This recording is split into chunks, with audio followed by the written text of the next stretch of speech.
प्रांजल जी शास्त्री को आमंत्रित करता हूँ, वे आए और इस विषय में थोड़ा बताएं। प्रांजल जी शास्त्री किसी परिचय में मोहताज नहीं है। हमारे यहाँ हर मंगलवार को वो अपना लाभ अपने माध्यम से तत्वों का लाभ देने के लिए आते ही हैं। वो यूज एक संस्था है, यूनिवर्सिटी ऑफ स्पिरिचुअल एनलाइटमेंट। इस यूनिवर्सिटी से वे जुड़े हुए हैं और जैन तत्वों को, जैन धर्म को कैसे प्रासंगिक रूप में प्रस्तुत किया जा सकता है, वैज्ञानिक रूप में या आज के परिप्रेक्ष्य में कैसे प्रस्तुत किया जा सकता है, उसको ये सहभागिता करके आगे लेके जा रहे हैं। हम सीधा विषय की ओर आगे बढ़ते हैं।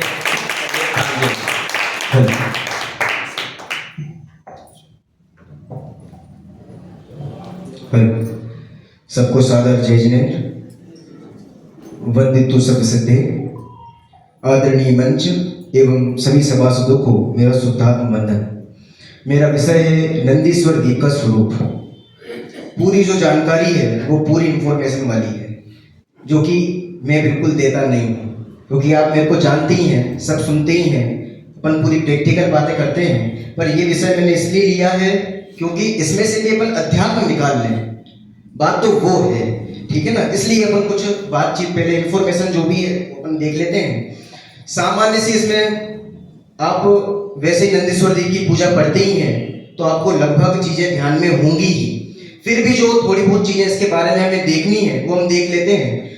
ये जो नंदीश्वर दीप है इस प्रकार से दिखाई देता है। नंदीश्वर दीप आपको कौन सा दीप है? 8वां दीप। और दीप समुद्र दीप मिलाकर देखें तो कौन सा दीप बनेगा? 15वां दीप। तो 16वां तो समुद्र बन जाएगा, नंदीश्वर समुद्र, ठीक है ना। 15वां दीप कौन सा है?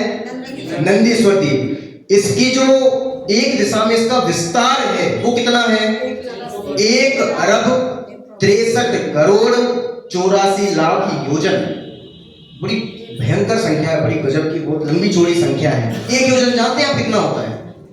एक योजन 2000 कोस। अभी कोस की भाषा तो हमें समझ आती है, आज की भाषा में योजन कैसे समझेंगे? कोई बताएगा योजन क्या होता है? 6000 किलोमीटर। हाँ, थोड़ा थोड़ा आया। देखो 6437.37 किलोमीटर का एक योजन होता है। मतलब समझते हो आप? कन्याकुमारी से आप चले जाओ वापस से कश्मीर, और कश्मीर से जाओ फिर से कन्याकुमारी, और फिर से एक बार चले जाओ कश्मीर। 3 राउंड आपके पूरे हो जाएंगे, तब जाके क्या बनेगा भाई साहब आपका? एक योजन। ऐसे कितने योजन का है? 1,63 करोड़ और कितने? 84 लाख योजन का क्या है? नंदीश्वर दीप का विस्तार है। 8वां ये दीप है। और ऐसे देखो तो 15वां दीप, ठीक है ना। इसमें मुख्यतः 3 पर्वत हैं। कितने पर्वत हैं? 3 पर्वत हैं। पहला जो पर्वत है, जो सबसे बड़ा पर्वत कहलाता है, वो अंजनगिरी पर्वत है। क्या नाम है? अंजनगिरी पर्वत। फिर से क्या नाम है? अंजनगिरी। अंजन मतलब जानते हो आप क्या होता है? अंजन मतलब होता है गाजर। गाजर किस रंग का होता है? काला। तो ये पर्वत किस रंग का हो गया? काला। बराबर समझ में आ गया। अब ये अंजनगिरी पर्वत कैसा होता है वो अगली स्लाइड में देखें। हाँ, ये आपको नीचे अंजनगिरी पर्वत दिखाई दे रहा है? सबको दिखाई दे रहा है? इसकी जो ऊंचाई है वो 84,000 योजन की है, और जो व्यास है इसका, मतलब चौड़ाई जो है वो भी 84,000 योजन की है, ठीक है। इसकी जो नींव है वो कितनी है? 1,000 योजन की। सुमेरु पर्वत की नींव भी आपको पता होगी, कितनी है? 1,000 योजन की, बराबर। ये तो हुआ अंजनगिरी पर्वत के बारे में। दूसरा कौन सा पर्वत है इंपोर्टेंट? दधिमुख पर्वत। कौन सा पर्वत? दधि मतलब क्या होता है? दही। दधी मतलब दही। दही कौन से कलर का होता है? सफेद। तो ये पर्वत कौन से कलर का हो गया? सफेद। अब इसकी लंबाई, चौड़ाई, ऊंचाई देख लेते हैं थोड़ी। लंबाई इसकी कितनी है? मतलब ऊंचाई 10,000 योजन। चौड़ाई कितनी है? और गहराई कितनी है? गहराई मतलब नींव 1,000 योजन, ठीक है। तीसरा कौन सा पर्वत है? रतिकर पर्वत। कौन सा पर्वत? रति का मतलब ही कौन सा रंग हो गया? लाल रंग। तो ये पर्वत भी कौन से कलर का होता है? लाल कलर का। इसकी लंबाई, चौड़ाई, ऊंचाई भी लिखी हुई है। लंबाई कितनी है उसकी? ऊंचाई 1,000 योजन ऊंचा है। चौड़ा कितना है ये?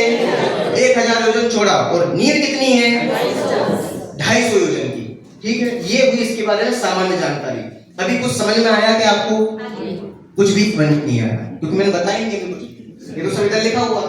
अब ये कहां है, किस प्रकार से है, वो थोड़ा हम देख लेते हैं, ठीक है ना। चलिए, ऊपर आपको दिखाई दे रहे हैं कुछ प्रकार, एक चित्र दिखाई दे रहा है ऊपर।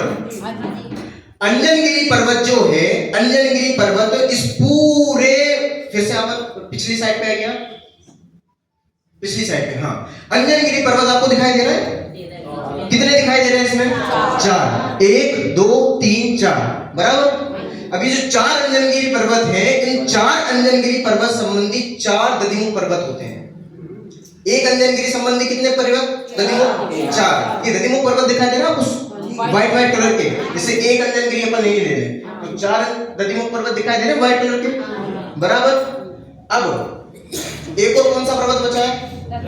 रतिकर पर्वत। इसमें आपको डॉट डॉट करके, ये लाल रंग के आपको डॉट डॉट दिखाई दे रहा है, ठीक है ना, ये है आपके रतिकर पर्वत। तो मान लो एक अंजनगिरी अपन वो वाला लेते हैं, अंजनगिरी से 50,000 योजन की दूरी पर जाएंगे तो एक वन चालू होगा। ये जो आपको ग्रीन कलर का दिखाई दे रहा है ना, 4 ग्रीन कलर के पर्वत दिखाई दे रहे हैं, वन दिखाई दे रहे हैं, ये 4 वन कहलाते हैं, ठीक है ना। ऊपर वाला जो है वो आम्र वन है, पूर्व वाला है अशोक वन है, नीचे वाला सप्तपर्ण वन है, और इधर वाला जो है वो चंपक वन है। अभी ये मत सोचना कि ये नाम बहुत भारी भारी है, अपन को इतना जो कुछ करना नहीं है, ठीक है ना। सीधा सा है अंजनगिरी, अंजनगिरी के बाद 4 आपको वन दिखाई देंगे, वन के बीचों बीच क्या है? वापी है। ये जो आपको व्हाइट व्हाइट दिखाई दे रहा है ना, ये वापी है। वापी मतलब तालाब है एक प्रकार का। उस तालाब के बीचों बीच क्या चीज पाई जाती है? दधिमुख पर्वत। किस रंग का? सफेद रंग का। तो एक अंजनगिरी के चारों तरफ कौन से पर्वत हैं? दधिमुख पर्वत। एक दधिमुख पर्वत की विदिशाओं में 4 रतिकर पर्वत होते हैं, ठीक है ना। इसमें 2 तो ही दिए हुए हैं, पर कहीं कहीं 4 भी आते हैं, पर 4 तो है, परंतु 2 में ही जिनालय पाए जाते हैं, इसलिए 2 मुख्यता से कहे जाते हैं, ठीक है ना। तो एक अंजनगिरी, अंजनगिरी के बगल में गए अपन तो कौन सा पर्वत पड़ा अपन को? दधिमुख। और दधिमुख की विदिशाओं में मतलब आग्नेय दिशा में और ईशान दिशा में क्या पड़ता है अपन को? रतिकर पर्वत। जैसे नीचे की तरफ जाएंगे तो ईशान और नैऋत्य दिशा में पड़ेगा क्या? रतिकर पर्वत दधिमुख के, ठीक है ना। तो इस प्रकार से ये पूरा है। अब अगली स्लाइड निकालिए। अभी यदि नहीं आ रहा होगा समझ में, कोई दिक्कत नहीं है, अभी फिर से आ जाएगा समझ में। ये इस प्रकार से ये पूरे वन आपको लिखा हुआ है, ठीक है ना। आम्र वन, अशोक वन, सप्तपर्ण वन, चंपक वन, और बीच में क्या है? वापी। वापी के बीच में क्या है? दधिमुख पर्वत। अब दधिमुख पर्वत के अशोक वन के ऊपर और नीचे इनको कहते हैं विदिशा, ठीक है ना। ईशान और आग्नेय इन विदिशाओं में रतिकर पर्वत पाए जाते हैं। तो कुल मिलाकर अपन ने कितने पर्वत पढ़ लिए? 3 पर्वत। कौन कौन से? अंजनगिरी, दधिमुख और रतिकर, ठीक है। अब तीसरी साइड निकालिए। यह आ गई अपनी पूजन की जयमाला। एक बार अपन इसको पढ़ लेते हैं तो आपको पूरा अर्थ उसका समझ में जाएगा।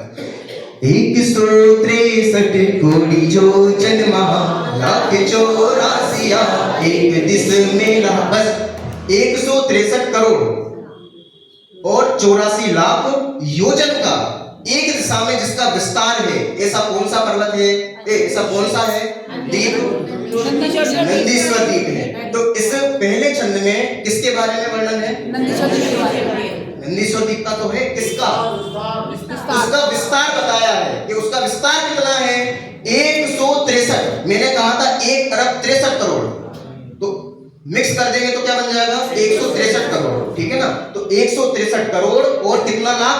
84 लाख योजन का क्या है?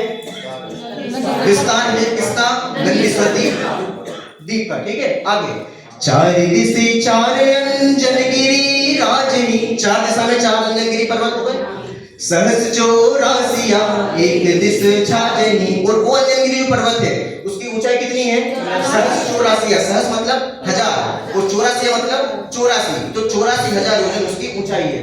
धूल सम गोल ऊपर तली सुंदरम, और वो जो अंजनगिरी पर्वत है वो किसके समान है? धूल के समान है। और कैसा है? गोल है, ठीक है। आगे 1 4 दिशे 4 शुभ पावरी, एक दिशा में मतलब अंजनगिरी पर्वत हमने पढ़ा था, अंजनगिरी संबंधी 4 दिशाओं में, तो पूर्व पश्चिम उत्तर दक्षिण ऐसे 4 दिशाओं में क्या है? 4 शुभ बावरी। क्या है? 4 बावड़ियां हैं, और उन बावड़ियों के अंदर क्या है? एक एक लाख जो जन अमल जल भरी। उन बावड़ियां, वो बावड़ियां कितने लाख योजन की है? 1 लाख योजन की बावड़ी में। अब उसके अंदर क्या है? जहूं दिसी 4 वन लाख जो जन भरम। वो जो बावड़ी 1 लाख योजन की, उसके चारों दिशाओं में क्या है? 4 वन है। और वो वन कितने योजन के हैं? 1 लाख योजन लंबे, 50,000 योजन चौड़े। ठीक है, आगे 16 वापी नदी 16 गिरी दधि मुखम। अब ये 16 वापी कैसे हो गई? हाँ, चारों दिशाओं की 4 मतलब पूरा लंबी स्वरदीप में ऑल टोटल कितनी वापियां हो गई? 16।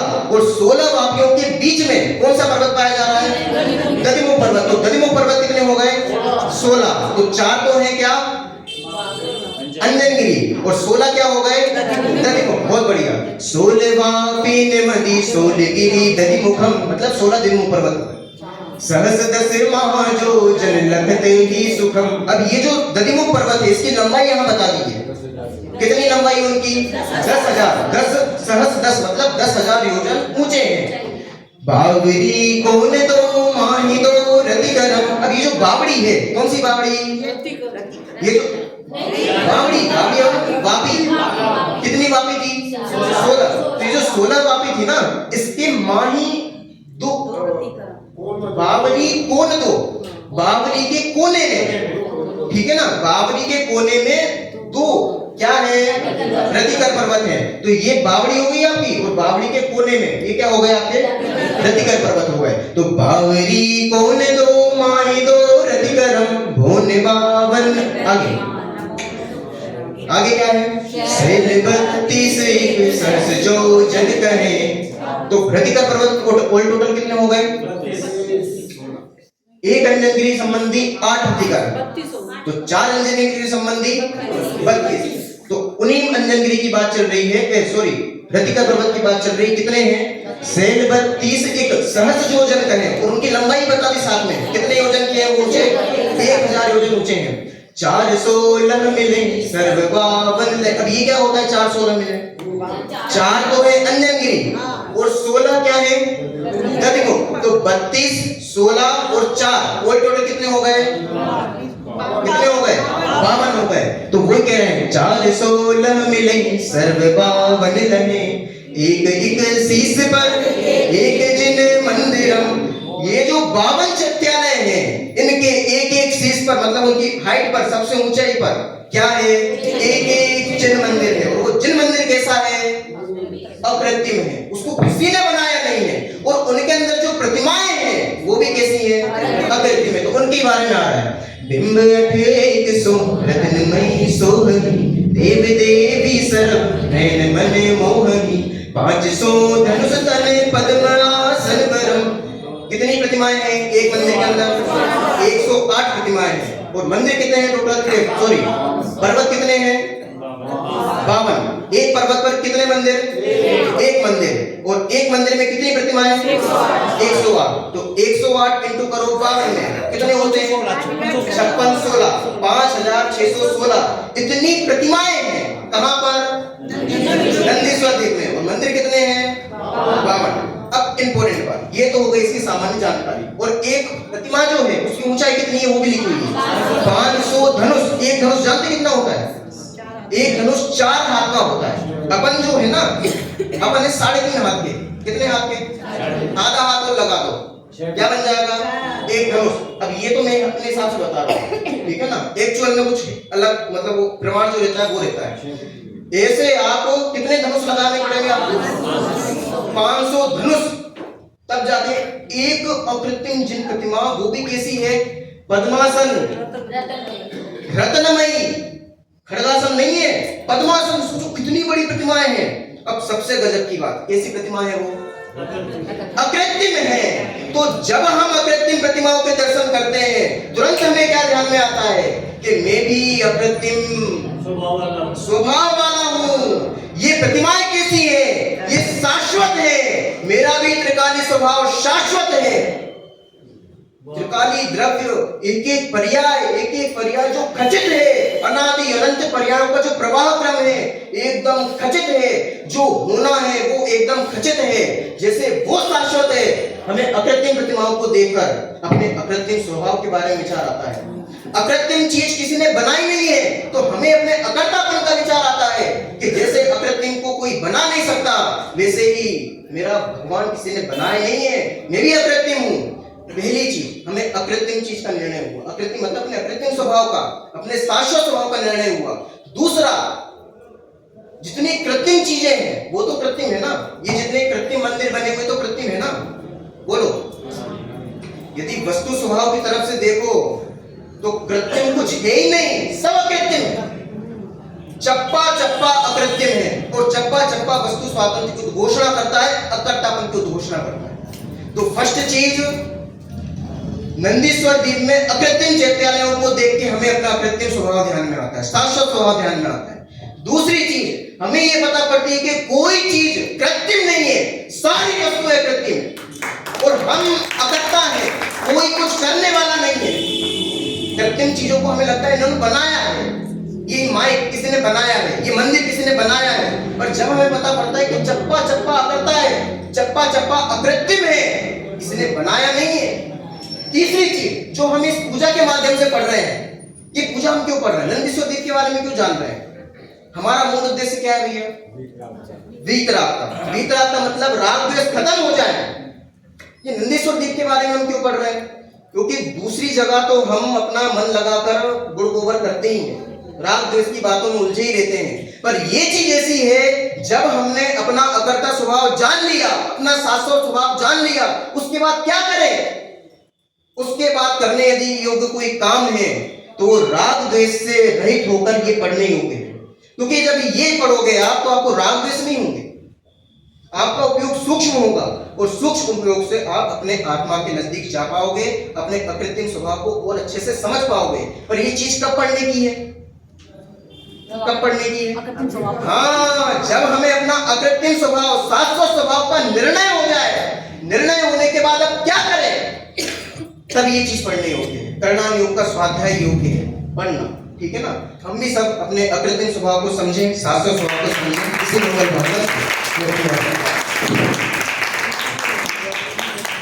बहुत बहुत धन्यवाद प्रांजल भैया को जिन्होंने